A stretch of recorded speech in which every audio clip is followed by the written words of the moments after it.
Encrypted email service provider ProtonMail has been hit by what they call an unprecedented DDoS attack on their servers and causing them to go offline. The attackers were demanding the ransom to stop the DDoS attack, and ProtonMail complied due to the fact the attack affected more than 100 companies. ProtonMail initially did not want to pay the ransom but was encouraged to pay it to restore services to the companies who were feeling the pain of the service being down.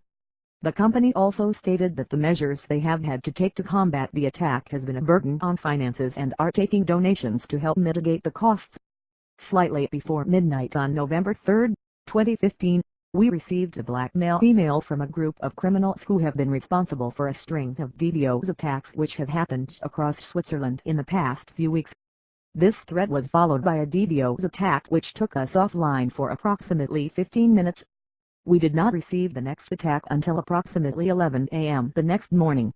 At this point, our data center and their upstream provider began to take steps to mitigate the attack. However, within the span of a few hours, the attacks began to take on an unprecedented level of sophistication. At around 2 p.m., the attackers began directly attacking the infrastructure of our upstream providers and the data center itself. The coordinated assault on our ISP exceeded 100 Gbps and attacked not only the data center, but also routers in Zurich, Frankfurt, and other locations where our ISP has nodes. This coordinated assault on key infrastructure eventually managed to bring down both the data center and the ISP, which impacted hundreds of other companies, not just ProtonMail.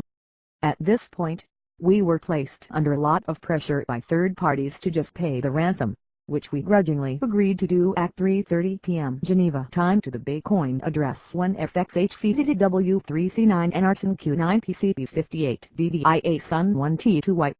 This was a collective decision taken by all impacted companies, and while we disagree with it, we nevertheless respected it, taking into the consideration the hundreds of thousands of Swiss francs in damages suffered by other companies caught up in the attack against us.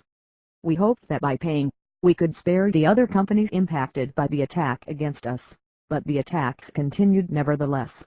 This was clearly a wrong decision, so let us be clear to all future attackers. ProtonMail will never pay another ransom. ProtonMail says their systems are still vulnerable to an attack the size they experienced and are working to make their security measures better.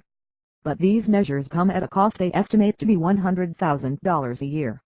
Again, they're turning to the public for assistance in mitigating these costs so they can stay in operation.